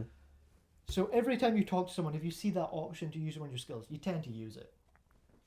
But with this character, Dean Domino, he is the only character I think I've ever seen in a game where if you use your like enhanced speech on him, that gets you the bad ending. Oh wow. Because it's this guy, his whole thing is that he thinks he's smarter than you, and you have to let him think he's smarter than you. Yeah. If he doesn't think he's better than you, he betrays you at the end of the DLC because he's like, oh, you think you're better than me, fuck you, I'm going to try and kill you. So it's like, there's multiple times in the DLC where it's like, when you first meet him, you sit down on a chair next to him and he's like, I have rigged your chair with explosives. I'm gonna blow it up if you don't do what I say. Question time. That's how it felt. And you get like, if you have enough explosive skills, you get to be like, I can tell based on the weight of this, where if I explode, you'll die with me. If you say that, he'll just betray you at the end. But if you just go along with him, he doesn't do it. It's so unique. It's a fun story about letting go. The DLC ends with you in a vault with like 30 gold bars, but they're too heavy for you to carry out, so you have to leave the gold bars there and not take them with you. It's like an optional thing. Like you can maybe carry one or two, but it's like the DLC is about letting go of the past and moving on. I think it's very poignant. I love it. It's my favorite one. Hell yeah. Okay. You need to play Fallout New Vegas. Actually, no, you don't. You're a ball and gun gamer. You won't appreciate it. It's got a gun. It does have guns. Occasional gun. Occasional guns. It's got like little retro guns. Next up, I have from one of my favorite video games of all time, Shadow of Mordor: The Bright Lord. Mm-hmm. Now, there's just a mechanic in this game where it's my favorite mechanic in a video game. There's an enemy. You can do something to them. The enemy's now on your side. They fight for you. Any video game that has that, it hits like crack for me for some reason. I think I just love watching AI fight other AI in video games. Yeah. It's one of my favorite things. And Shadow of Mordor has the Nemesis system. So it enhances it. It's not just nameless NPCs fight each other. It's like characters who have story that interact with each other. Yeah. In this DLC, I'm literally ranking it this high because there's one ability. Like, in the base game, you have like one combo button where you can do it to one guy at a time to turn a guy onto your side. They literally just give you an area of effect attack that turns everyone around you into your allies and gives you much bigger battles. So I would restart this DLC all the time, make a bunch of guys fight on my side and just watch them fucking fight each other. Oh my god, I spent hours doing that. Yeah. It's just my favorite thing, and for that, it's my number 4. Yeah. Oh yeah. Number 3, a DLC that I don't think you've played, but you have a chance to. This is Cyberpunk Phantom Liberty. Have you played it? I know you played some of Cyberpunk. No. You didn't get around to it. Cyberpunk's one of those things where I do keep saying like I'll get around to it. I think this year, by the end of this year, 2026 is my year. I for will real. have finished at least the campaign. Okay. But yeah, like Keely says that Phantom Pain. I think she put it like number 2. I gave her like a quick yeah, kind of it's like my number 3. Yeah. if you could give me a top 5, and I think she was like like number 2. Can I just say there's a quick side tangent about Cyberpunk, Cameron. I can't lie, watching you play Cyberpunk. What do you mean? I play it like I'm every other game. genuinely serious. It changed my perception of you a little bit as another human being. Because like I know you like don't play like many story games. You like mainly kind of stick to ball and gum games. You play a couple other things. But watching you play Cyberpunk was like watching a monkey play Cyberpunk. Genuinely. It was like the Lawnmower Man, but Cyberpunk. Like the Lawnmower Man. There was a part where, I'm not joking, for those of you listening, Keely, maybe. Yeah. There was a part where you were driving and you got stuck on a roundabout for 3 minutes. Yeah. Now, 3 minutes doesn't sound like a lot of time. But when you're just driving around in circles in a roundabout, being like, how do I get off? When there's like 6 ways to get off the roundabout. I don't understand how you play video games, genuinely. You were driving around in circles, you were just like fucking about the map, you were just like jumping in basketball courts and stuff, you were just like in back alleyways. I've never seen someone play video games the way you do. It actually fascinated me. I'll take it as a compliment. Sure. But, yeah, Phantom Liberty, it's just like a really good story. I don't want to say anything too much about it. It's just a really good story, really good choices. New area of the map. Big expansion. It introduces Idris Elba as a main character in the DLC. There's a fun thing I like about this. Even if you don't own the DLC, or if you have, or if you do own the DLC but haven't gone that far into it, a part of the Idris Elba character is that he's a secret agent, but he like moonlights in the daytime as a bouncer for a club. In just the base game, even if you don't own the DLC, when they release that expansion, you can just find Idris Elba's character as a bouncer at a club, and he just gives a couple of generic lines like, nice. "Hey, we're full tonight, don't come in," or stuff like that. Yeah, which is just a level of attention to detail that they fucking love. CD Projekt Red putting in these games. I don't want to say too much, but that is just a really good story, really good gameplay. One of the rewards for completing the main quest is you get like an evil AI that you can hack into people, and he just like kills everyone around you instantly. Oh, nice. It's really fun, but that's my number 3 pick. Number 2, I have what might be the most hyped DLC of all time. This is Elden Ring, Shadow of the Erd Tree. Yeah. I remember how fucking long you waited for this fucking shit to come out. So, there was Elden Ring released. They went a year without announcing any DLC. Then they announced the DLC a year after release. Then it took them another year to put out a trailer for it, and then it came out like a month or 2 later. Yeah. And then Shadow of the Erd Tree, people were like thinking like, how big is this going to be? You know, like there were, the director said, oh, it's going to be about the size of this area in the game. So people were like, okay, it's like a small kind of size expansion. Then it fucking released, and it's like, oh my god, this could have been a standalone video. Yeah. That's how big it is. I'm getting a phone call from my mom. I'm not going to answer that. I'm busy right now, Mum. I'm gaming. This DLC just, it's a whole other game. It has my it has my favorite boss fight out of any Souls type game. I don't want to say too much, but it's Midra, Lord of the Frenzied Flame. There's just so many bosses, so many more difficult bosses. It has the most difficult boss, I think, out of any Souls type game. I've not played Bloodborne or Sekiro, but I think I'm so confident in saying that. Yeah. I have a funny memory of when I was with my ex. I got to the last boss fight of the DLC, the hardest boss. We were in bed together, I was playing it, and they went to sleep. And I kept playing it, and I got so frustrated that, you know, every time I was dying, I would just take a hit of my vape. They fell asleep. They woke up because they said, I can tell even though my eyes are closed every time you die to the boss, because every 40 seconds you're taking a hit of your vape. That's how bad this boss was kicking my fucking ass. There's a sense of accomplishment when you beat a hard boss in a Souls game that hits like fucking crack that you don't get in any other game. When you beat a boss that's been kicking your ass for hours, and this game just has like such good music, such good characters. This DLC, such good set pieces. Oh, it's like beautiful. It's perfect. That's my number 2. It's beaten out by one DLC. Do you have like any guess on what my number 1 might be? I don't think you'll be able to, but I'd just like to see what you're thinking. No, like I'm trying to think of like the games that I know that you're like how much time you've put into it. So I'm thinking along the lines of like Fallout, Borderlands, Shadow Mordor, that kind of side of things. However, it could be something completely fucking left field. It could be something like Halo or Payday or something like that. I did think about putting a couple of Paydays and the Halo Wars 2 DLC, but they did not make the cut. My final one is for Mass Effect 3. So Mass Effect 3, when it came out, it was a bit shit. Like, the ending was a bit shit. Like, people didn't like how it ended. But then, post-launch, they made a little DLC called Citadel. And what this is, to give you a little bit of context, in the story, you're fighting, like, a galactic war against an enemy. It's like you're a soldier, but this DLC is like you're on shore leave. You're literally like you've been put on vacation. Yeah.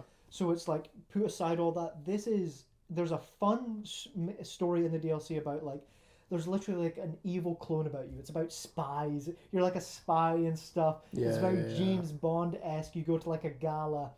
This DLC is about the characters you have come to know and love throughout the 3 games. And this DLC is all about them and getting to know them like even more. And the whole DLC just ends in you having like a big house party. And it's so small scale compared to all the other DLCs I mentioned. Yeah. But it's just the character moments with like the people you have loved. It genuinely, I'm not ashamed to admit this, I cried. Yeah. There's like, because like there's the characters you romance. For the character I romanced him in Mass Effect 2, and in Mass Effect 3, spoiler alert, he dies. You can't avoid him dying. Okay. And I never romanced anyone else in Mass Effect 3, so it's like you get like a video message from him that you watched. I fucking cried. Yeah. And every romance has like a different scene like that. Every characters, and also these Mass Effect games, it's like characters can die in any game. Yeah. So it's like the cast of characters you have can be different in each playthrough, and the conversations they have will be different, and the conversations they have are just so fun. It's so good, and there is my favorite line out of any video game is in this DLC. Yeah. You can play as male shepherd or female shepherd. Mm-hmm. My favorite line reading of a video game is if you're playing as male shepherd. At the very end of the DLC, when you've like ended your shore leave, you're about to go back to it. Your like companion comes up to you, and they'll all say something, but they'll all end the line with like, "It's been a hell of a ride." And remember, this came out after Mass Effect 3 had ended. This was the final DLC, so people already know the ending. So this is like the final line, essentially, of the original trilogy. Your companion will say to you, "It's been a hell of a ride, hasn't it?" And the way that Male Shepherd, the voice actor Mark Meir, says, "the best," hit me like a fucking truck. Yeah. Like, I don't know if we can put the voice clip in, just the way he says it brought me to my fucking knees. I'm like, oh my god, this trilogy is peak. It changed me. It was like, oh my god, this is phenomenal. The way, I can't get over it enough, the way he says "the best." Oh, I love Mass Effect. I feel like I rambled a lot. I was expecting more interjections. No, I mean, I think, as I said, is like the two types of game that we play we did have a kind of different list. are so different. Yeah. But I'll let you ramble on more because we're going to do top 5. Oh my god, I forgot we have another list. Yeah. We'll try and make this one a little quicker because it's only top 5. Top 5. So originally we were going to do games that we love that other people hate. Should we do like a quick interjection just to break up the list a little bit? Because I do have a quick little story I'd like to talk about, and maybe if you have anything too. But we are going to kind of do it as maybe like games and franchises that we like that are maybe probably like the least popular or definitely not the most popular. But it's just a quick aside to break that up a little bit. I have something to say that I've literally been meaning to tell you, and I guess Keely, for months, because I had to write it down so I don't forget. Right. I think I experienced one of the most unique pains someone can feel in the world. If I were to guess, less than 5% of the population have ever experienced this. Okay. I was at work a few months ago, and I was working with like bags of linen in the back, and I emptied one out, and they give you like a static shock when they roll off. Yeah. The way I rolled it off, it like went up from my shins, carried up to my knees, and went to my crotch, and perfectly gave me a static shock at the tip of my penis that actually sent me fucking back, and I threw myself against a wall. Now, when I say like tip of the penis, I'm meaning like it hit inside the foreskin. Like it hit me dead center. It hit me bullseye. Oh my god. It fucking winded me. The most powerful static shock I've ever felt in my life. It felt like I had something stuck up my fucking urethra. I've been meaning to bring this up for ages because I need to tell someone this happened. So I just figured I should bring it up on the podcast now. But MoviesDay exclusive. MoviesDay exclusive. What's the most unique pain you've ever experienced? Hearing that. Watching you on Question Time. But I was trying to think of like, how many people do you think have experienced that? Like, my guess is less than 5% of the population. Yeah, exactly. Yeah, but it's a most unique pain. I had when I was younger, I was riding down this big hill that used to be next to our house on like my brother's scooter, and his scooter was like, he was like 3 or 4 at the time, so it was for 3 or 4 year olds. I was like maybe like 8 or 9, so it only came up, like the scooter handles only came up to like above my knees anyway, and I went, I'll just go fucking scooting down this hill, and because it was for 3 year olds, the tires were made out of like sponge, they weren't made out of like any like proper material, and I was going full speed down this fucking hill. Was this in Bucksburn? No, in Johnstown. And I went all the way down the hill, and I like hit the curb at the bottom of this hill, and I went over, and this kind of like the pavement that kind of took you into like the park at the bottom of the hill, it was all kind of like jaggedy stone kind of cement, and my knee like went all the way across it. And that wasn't the worst pain. I was like, I walked back up the hill, back to my house, massive like hole in my kneecap, blood like all coming down. Whoa. The worst pain was when I went to go and get it seen to by a doctor, and they took a pair of what I can only describe as Crayola scissors to cut a skin flap off of my knee. It felt like the sound when you like cut into like a vegetable. Yeah, like you're chopping a carrot. Yeah. like I didn't feel pain because it was dead skin, but sensation. I felt something. Yeah, it was like more the sound than anything, and I went, okay, sure, Creel with scissors, why not? So I would say that. So. My second biggest pain. Listen to that story. Okay. Got him. We fucking got him. Number 5. Oh yeah, so we're doing guilty pleasure games. You want to go first? I feel like I am. I went first last time. Okay. I don't really have this in a list, but I'll go with my first one is Dark Souls 2. This is sort of seen as the black sheep of the Dark Souls trilogy. This is everyone's least favorite. Yeah. But while I was writing this list, I always liked Dark Souls 2. I never had any shame in that. But I think I finally came to the conclusion, the satisfaction that I'm brave enough to admit that Dark Souls 2 is my favorite Souls game. Wow. It is a Looney Tunes ass video game. There's such bullshit in it. It's so fucking bullshit. The hitboxes, I know, they don't make any sense, but I love it. It's so fucking good to me. I will defend this game to the day I die. Next one I have is Assassin's Creed Revelations. I fucking love that game. Oh, here's what I was thinking. If you ask someone's favorite Assassin's Creed game, mine's Brotherhood.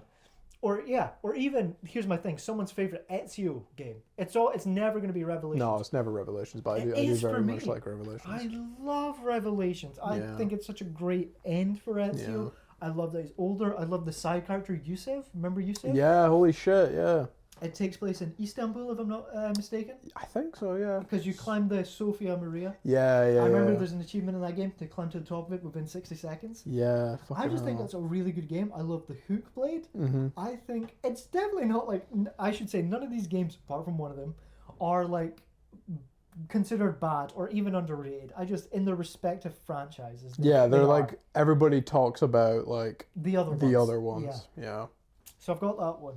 And next one I have is Mass Effect 3. I've already spoken a lot about that. Yeah. But people have warmed up on it, but it's still definitely the worst of the three. Yeah. But oh my god, it's still... DLC kind of like lifts it all the way back up. God, yeah. I should mention this. They actually had to release a free DLC that made the ending better, because that's how bad it was originally. Jesus. It's like How I Met Your Mother of video games. Yeah. So Mass Effect 3. Next one I have. This is my favorite Battlefield game. Which one do you think I'm going to say? No.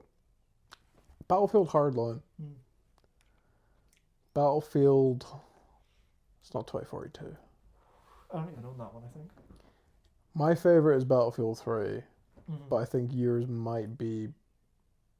Did they do Battlefield 1941 or something like that?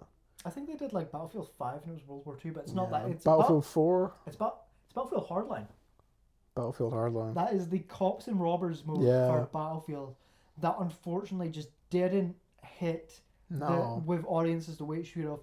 But oh my god, can you think of another 32 versus 32 big scale cops v robbers? It's like Payday kind of. Yeah. Just on a massive scale. I fucking love that game. The zip lines and stuff. Yeah, I remember like watching gameplay. Watching the gameplay and some of like the cutscenes and stuff like that was like very different from everything else that Battlefield kind of was up until that point. And yeah, I think that's the issue with like Battlefield and Call of Duty, is that they're not willing to take that kind of risk as much anymore. Because in Advanced Warfare for COD, they were like, guys, you can fly now, and everyone was like, fucking never do that ever again. But Battlefield Hardline, oh my god, I fucking loved it. I played the beta or the alpha for that game. Yeah. That might have been the first one I ever did. That is like one of the most... Yeah. I would say Battlefield Hardline it's definitely like top 5 multiplayer games I've ever played. Like the most fun I've ever had was with Hardline. I fucking love it. It will never happen, but I would love like another Hardline 2, or just like maybe even another studio to try something similar. Yeah. I think Cops and Robbers is such a fun game mode. GTA 4 multiplayer, I don't know if you remember this, they had a Cops and Robbers game mode. Yeah. It was really good. It was like, you have to like, there was like variations of it. It's like, you're the cops, you have to escort someone, robbers are trying to kill your prisoner, or like, you play as the mafia, you have to get to a location while the cops try to kill you. Yeah. That was really fun. The Cops and Robbers is just a really fun game mode. But my last one, and this is definitely my hottest take. I can't believe I forgot to put this in here until my co-host mentioned this to me. Yeah. A little game that you can't play anymore, But you could for what, a month? Yeah, about a month. We are, of course, talking about... Titanfall 3. I was going to say the game, that PlayStation, Concord. I was going to say that as a joke, but I forgot it. But no, we're talking about High Guard. Okay, now, hear me out. This was Fucking ass. a poorly marketed game by all Yeah. fronts. This, I 100% agree. This, maybe it should have been at the Game Awards. It should not have been the last reveal. But as a free-to-play 3v3 hero shooter, I think it did enough different. It was fun enough. Each match I played felt different. Yeah. It had something I like, which is base building mechanics. Yeah. Where you fortify your base, you ride out on mounts, you go fight other players. The characters that you could play as were varied enough. I think this was, don't get me wrong, this wasn't a masterpiece by any means, but this was, I think, a solid, 7 out of 10 Yeah. multiplayer game that I played, and I am genuinely upset that I can no longer play it. I think, so it wasn't for me. That's completely fine, yeah. It But wasn't for most it people. had, but, it had, it had replayability. But I played a lot of it. I don't If think you it... keep talking, I'm going to check my play hours on it. Yeah. I don't think it deserved to die after a month. I'm very sad about that. I'm very sad at the studio. I hope they're doing okay. Yeah. I don't know if they got shut down. I've got no idea, but I think, yeah, as you said, the way they marketed it and the way that it was, they announced it last at the Game Awards, and then there was no trailers, there was no nothing, and everyone was like, is the game even coming out? And then they, dropped it out of nowhere, and nobody fucking knew about it dropping. So then nobody played it, and because nobody was playing it when it first came out, everyone was like, wow, this game's dead already, and it just came out. And then it died after a month. Here's another thing that's going to bug me. I'm looking at my achievements right now. I did not get every single achievement. I never will. Yeah. But I had in the short, man, that can't be right. I played more of it than that. I had 16 hours in this game. How much time did I have? You had 6 hours and 20. I'm looking at this guy right now. There's a guy I met playing High Guard that most of my playtime was spent with this guy. Yeah. He might have been High Guard's greatest defender. Only. Only. Me and him played a shit on this game. Yeah. But yeah, and we will never talk to each other again because we only played High Guard together. When High Guard 2 gets announced at the Game Awards. But that is my list. High Guard, I'm sorry you had to go. I enjoyed you. Yeah. Genuinely. That's probably my hottest take I have out there. Cameron, what do you have? don't think it was terrible. I just, the way they marketed it, the way it was promoted,